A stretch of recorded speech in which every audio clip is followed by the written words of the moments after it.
Saviez-vous que j'ai déjà été le genre de fille qui se valorisait en faisant 1 million de choses en même temps, en étant continuellement occupée et en cumulant les heures supplémentaires? La vérité, c'est que, après m'être complètement épuisée, j'ai finalement compris que la vie n'était pas une liste de tâches à cocher. Je m'appelle Émilie Vien et je suis la fondatrice de La Planificatrice. Je suis une experte passionnée en planification, gestion du temps et saine productivité. Et mon rôle, c'est d'aider les gens qui ont un horaire ultra chargé à trouver du temps pour ce qui compte vraiment. 168, c'est le nombre d'heures exact qu'on a dans une semaine. Et mon but à travers ce podcast, c'est de vous montrer à les optimiser sans vous épuiser. Alors oui, on va parler de planification, d'organisation et d'efficacité, mais on va aussi aborder des thèmes super importants comme la procrastination, le stress et la fameuse charge mentale. Vous allez voir, vous avez pas mal plus de temps que vous le pensez. Laissez-moi juste vous montrer comment y arriver. Bienvenue sur le podcast 168 heures.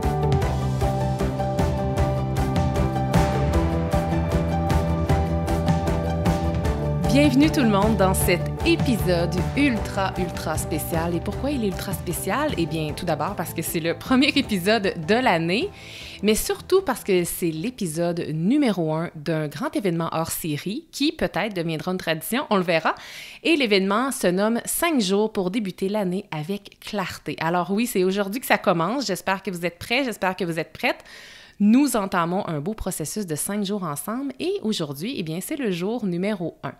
Sachez, petit préambule en fait pour que vous sachiez un peu c'est quoi l'histoire derrière cet événement-là. Sachez que j'en suis à ma 3e édition, mais j'en suis toutefois à ma première édition sur le podcast 168 heures parce que par le passé, cet événement-là, 5 jours pour débuter l'année avec clarté, était exclusif à mes abonnés via mon infolette qui étaient inscrits et puis c'est ça, donc en fait, c'est un événement qui était sur 5 jours, mais c'était par courriel. Mais étant donné que cette année, j'ai le podcast, j'avais vraiment envie de donner une autre envergure à cet événement-là et d'aller toucher encore plus de monde en vous offrant le tout sur mon balado. Alors, c'est un événement qui est hors série des épisodes auxquels vous êtes habitués. Il va donc y avoir 5 épisodes bonus, soit un par jour, donc le premier étant aujourd'hui, le 1er janvier. Et il va y en avoir un qui va être libéré à tous les jours et ce, jusqu'au 5 janvier inclusivement.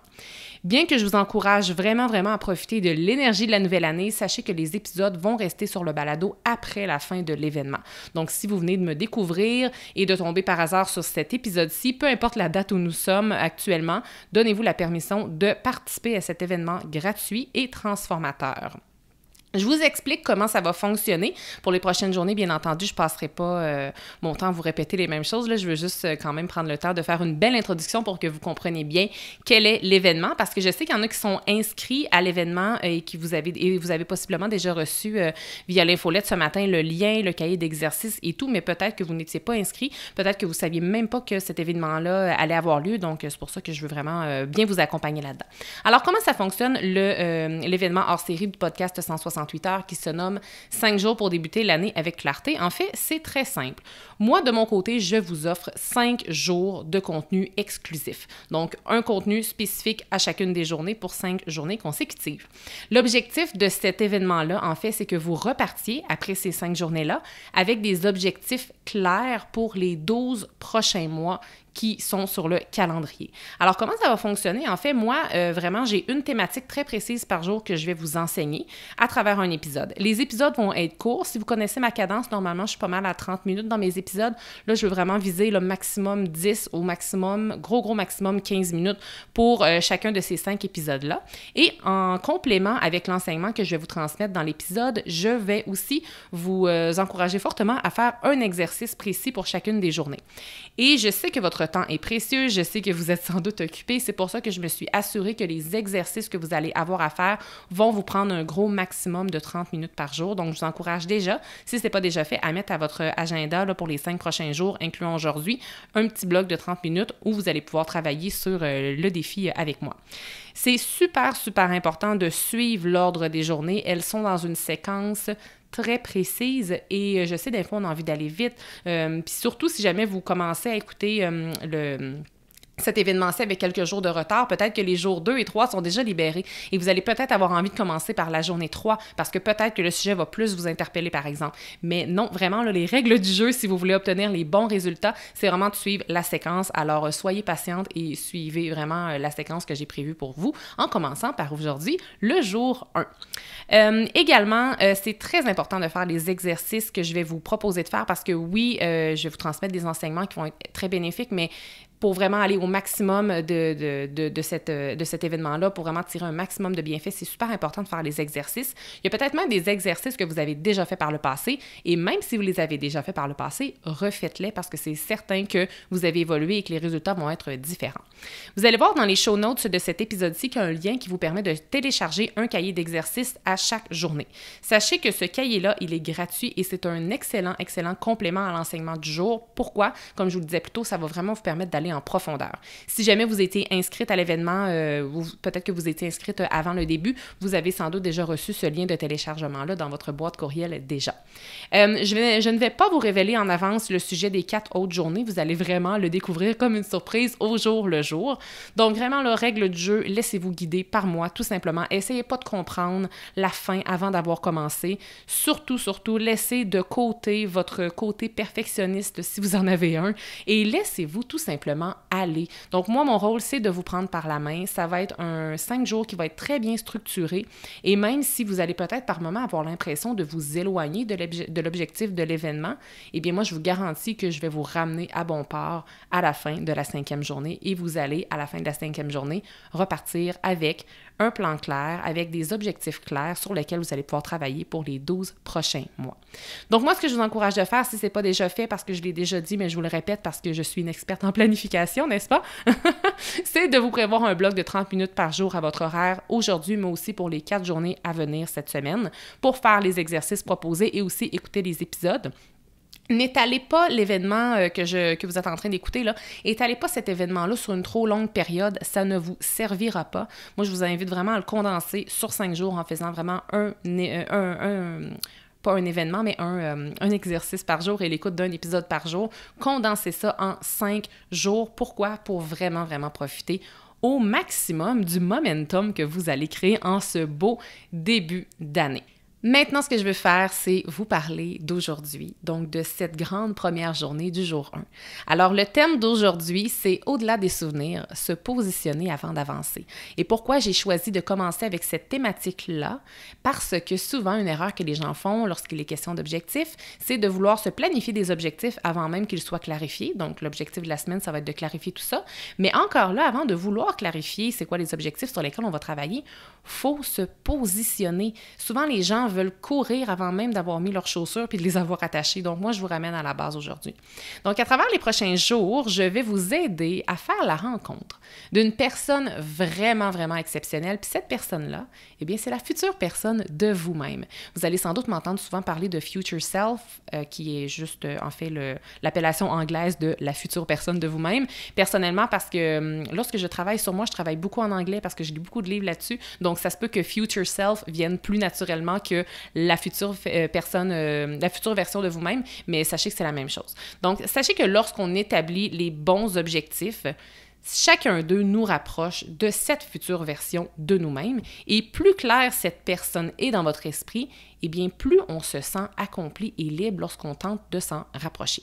Il y a d'ailleurs une citation d'une personne qui est inconnue sur laquelle je suis tombée récemment et j'avais envie de vous la transmettre aujourd'hui dans cet épisode-ci, c'est « Le passé est un lieu de référence, pas une résidence permanente. » Et pourquoi je vous dis ça d'entrée de jeu? Parce que je veux qu'on parle un peu de votre passé. On va parler tantôt de notre présent, mais je veux vraiment qu'on parle un peu de votre passé et gardez ça en tête, je vais la relire. « Le passé est un lieu de référence, pas une résidence permanente. » Parce qu'avant d'aller à la rencontre de cette personne unique et d'exception dont j'ai fait mention il y a quelques instants, soit votre future self, il faut d'abord aller à la rencontre de la version passée de vous-même et aussi la version présente de vous. Ce que je veux que vous reteniez, parce que souvent, malheureusement, le passé va aller teinter négativement les ambitions qu'on va avoir. Et moi, j'aimerais vous aider à rendre votre passé le plus neutre possible. Et en fait, je dis ça, mais en fait, votre passé est déjà neutre. Pourquoi? Parce que votre subconscient ne fait pas la différence entre le passé, le présent et le futur. C'est un peu une construction que l'humain se fait, le passé, le présent, le futur. On navigue pleinement là-dedans avec beaucoup d'assurance, mais notre subconscient ne fait absolument pas la différence entre passé, présent, futur. Toutefois, lorsqu'on rattache des émotions à notre passé, qu'elles soient positives ou négatives, ça a un impact dans notre présent et dans notre futur. Donc, si notre passé est négatif ou s'il y a des événements de notre passé qui sont négatifs, ça va automatiquement limiter votre vision qui, elle, vous limitera dans la réalisation de vos objectifs. Et pourquoi? Bien, parce que nos objectifs sont toujours basés sur les histoires qu'on se raconte de notre passé. Je vous donne un exemple pour que ce soit peut-être un petit peu plus concret. Si, par exemple, dans la dernière année, vous avez parlé, je ne sais pas moi, ouvertement à des amis que vous songez, par exemple, quitter votre emploi afin de retourner à temps plein aux études. Et là, quand vous avez partagé ça ouvertement à tous vos amis vous ont déconseillé de le faire.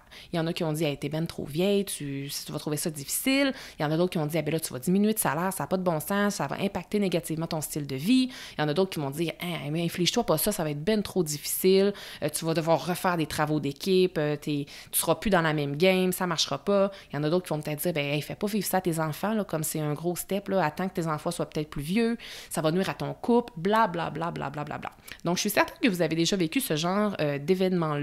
Et bien entendu, les gens qui vous disent tout ça, là, ils vous le disent avec beaucoup d'amour, là, c'est parce qu'ils veulent pas que vous souffriez. Mais vous, si au fond, vous avez vraiment envie de retourner aux études puis qu'on vous dit ça, bien, ça va avoir teinté cette expérience-là de façon très négative. Donc, l'émotion qui est rattachée à ce petit événement-là, c'est une émotion qui est négative parce que je sais pas qu'est-ce que vous allez avoir ressenti, mais ça peut être de la honte, ça peut être de la gêne, de l'inconfort, ça peut être aussi même de la frustration puis une déception face aux gens qui vous entourent.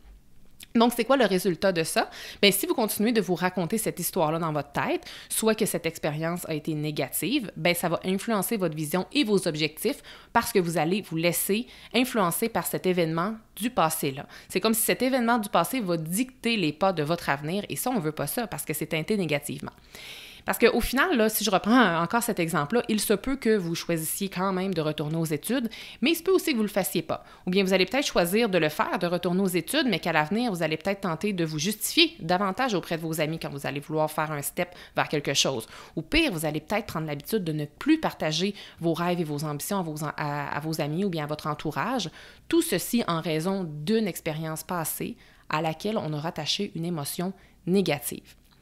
Tu sais, je suis vraiment, là, c'est vraiment un exemple que je voulais vous donner, puis c'est sans doute très fort possible que cet exemple-là ne s'applique pas à votre vie, mais essayez déjà, là, en m'écoutant, là, de penser à peut-être des événements passés. Ça peut être dans un passé très lointain ou dans un passé assez récent qui ont encore un impact négatif sur vous lorsque vous y pensez. Puis, je suis pleinement consciente du défi que ça peut représenter de changer une émotion du passé, surtout si elle a été difficile. Dans mon exemple, c'est ça, j'ai partagé une histoire de jugement venant d'un groupe d'amis, mais tu sais, ça peut être beaucoup plus grave que ça, là, entre guillemets, si je peux le dire comme ça, vos expériences passées, parce que peut-être que vous avez vécu de la violence, la perte d'un être cher, ou des situations qui sont vraiment très, très graves. Donc, je suis pleinement consciente que ça peut être un très gros défi de changer une émotion du passé, surtout si ça a été très, très difficile. Puis, tu sais, je vous dis d'entrée de jeu, moi, je suis pas psychologue, là, puis je suis ni une experte en santé mentale. Mais je vous rappelle toutefois que le thème du jour, c'est de se positionner avant d'avancer. Et si vous faites comme si votre passé était absent, que vous l'ignorez complètement, ou si vous continuez de vous raconter toujours des histoires négatives continuellement, eh bien, ça ne vous servira pas dans le défi qu'on va faire ensemble cette semaine. Sachez qu'il est vraiment essentiel de savoir d'où vous venez pour mieux naviguer dans le futur. D'accord? Donc, le but ici, c'est pas non plus de faire une psychanalyse de votre vie, là, c'est vraiment pas l'endroit pour ça, puis j'ai l'impression que je commence le défi avec une certaine lourdeur, mais je vous assure que si vous travaillez cette lourdeur maintenant, ça va être beaucoup plus léger pour le reste des journées. Puis tu sais, je parle de lourdeur, mais en même temps, je vous demande même pas de rendre un événement qui a été pénible, de le rendre positif, là. Si c'est possible pour vous, tant mieux, mais l'idée de base, là, c'est pas de rendre un événement sombre absolument lumineux si ça ne l'a vraiment pas aidé. L'idée, c'est d'en prendre conscience de un et de le rendre le plus neutre possible afin d'avancer avec ce passé-là, avec ces événements-là. D'ailleurs, sachez que, si vous avez peut-être besoin de l'entendre, là, les épreuves par lesquelles vous êtes passé, que ce soit cette année ou bien que ce soit les épreuves que vous avez vécues il y a des dizaines d'années, bien, ces affaires-là, ces événements-là, ces épreuves-là sont possiblement votre plus grande force et aussi ce qui vous rend unique. Donc, si c'est encore trop frais, vous voyez sans doute rien de tout cela, puis ça, c'est normal, mais lorsque le temps aura fait son œuvre, vous allez comprendre qu'est-ce que je viens de dire. Donc, l'exercice que je vous propose aujourd'hui est simple et complexe à la fois. En fait, il est simple, pourquoi? Parce que je vous pose simplement quelques petites questions que vous pouvez télécharger justement dans le guide du jour. Mais la complexité de l'exercice se trouve derrière l'introspection et les réponses que vous allez trouver. Et puis, je vous assure là, que, tu sais, c'est sûr qu'on a tous et toutes un passé différent, là, mais selon le passé que vous avez, là, je vous assure que si vous ne prenez pas le temps de solidifier vos fondations chambranlantes, vous ne ciblerez pas les bons objectifs et vous ne parviendrez pas à les atteindre. Donc, moi, dans l'exercice du jour, je vous propose vraiment des réflexions pour que vous soyez tranquillement capable de vous détacher émotionnellement, finalement, de certains événements qui ont été là par le passé. Puis avec les questions que je vous pose, vous allez voir, je vais essayer de transformer le tout avec vous en apprentissage. Et bon, bien que je vous encourage d'aller en profondeur, je sais que c'est pas tout le monde qui a l'habitude de faire de l'introspection, donc gardez en tête qu'une simple phrase dans l'exercice du jour, là, ça peut faire l'affaire. Donc oui, vous pouvez rester en surface, mais je vous demande quand même au minimum de vous mettre le pied dans l'eau pour faire cet exercice-là. Puis vous allez voir, là, si c'est nouveau pour vous l'introspection, là, une fois qu'on a le pied dans l'eau, si le cœur vous en dit, osez plonger au complet, vous allez voir que ça vaut vraiment, mais vraiment le coup. Et là, une fois que vous allez avoir répondu aux questions en lien avec votre passé, je vais également avoir quelques questions en lien avec la version présente de vous-même. Donc, ça va être des questions qui vont être différentes, mais on va vraiment aller vraiment dans le présent. Je vais vous demander des questions dans le cahier d'exercice, comme par exemple, est-ce que vous êtes satisfaite de où est-ce que vous vous trouvez maintenant? Ce genre de questions-là. Puis, ça va tranquillement mettre la table pour le reste de la semaine. Parce que je veux aussi, avec cet exercice-là, que vous soyez en mesure de comprendre pourquoi finalement vous êtes inscrit à cet événement-ci. Il y a quelque chose en vous qui a besoin de clarifier, qui a besoin de plus, et on va, à travers les réflexions, ça va vous aider à mettre le tout sur papier. Donc, je vous dirais que répondre aux réflexions va vous prendre entre 15 et 30 minutes. N'hésitez pas à prolonger l'expérience si vous en ressentez le besoin. Moi, je dois me fixer un maximum parce que sinon, je pourrais vous poser des questions et des questions pendant des jours et des jours, mais sachez que si vous avez envie de prolonger l'expérience sur 1 heure, allez-y, là, vraiment, ne vous limitez pas. Je vous donne aussi quelques petits conseils en rafale pour journaler, écrire efficacement, parce que vous allez avoir à le faire aujourd'hui, mais également à travers les autres exercices qu'on va avoir ensemble cette semaine. Trouvez-vous un petit coin calme, essayez de ne pas être distraite, donc éloignez-vous des distractions. Moi, ce que j'aime beaucoup quand j'écris, surtout quand je suis dans l'introspection un peu plus profonde, je m'allume une petite chandelle, je diffuse des huiles essentielles, je vais me chercher une jetée ou une grosse doudou que j'aime beaucoup. Donc, ce genre de choses-là, essayez de mettre ça en place si ça peut vous aider. Et je vous assure que vous allez sortir de cet exercice-ci libéré. Je conclus maintenant l'épisode en vous faisant quelques petits rappels. Alors, je vous rappelle premièrement que vous devez commencer par cet exercice-ci avant de passer au suivant. Donc, avant d'écouter la journée 2 de demain, hyper important de passer à travers l'exercice d'aujourd'hui, même s'il vous sort de votre zone de confort. Je vous assure que les autres journées vont être orientées sur des thèmes vraiment différents, mais je trouvais ça important de commencer avec la solidification de vos fondations. Encore une fois, si ce n'est pas déjà fait, mettez à votre horaire 30 minutes par jour pendant 5 jours pour écouter l'épisode et aussi faire les exercices que je vous recommande. Encore une fois, si vous étiez déjà inscrite à l'événement, vous avez déjà reçu par courriel le lien pour télécharger le cahier d'exercice du jour. Toutefois, si vous n'étiez pas inscrite, c'est vraiment pas grave. Rendez-vous dans les show notes, cliquez sur le lien et téléchargez le tout. Vous allez voir que ça va automatiquement vous envoyer un courriel que vous allez devoir confirmer et vous allez également obtenir un mot de passe qui va vous donner accès à une plateforme secrète avec laquelle vous allez avoir accès avec le mot de passe, et sur cette plateforme-là, vous allez avoir les 5 cahiers d'exercices pour les 5 jours que nous allons passer ensemble.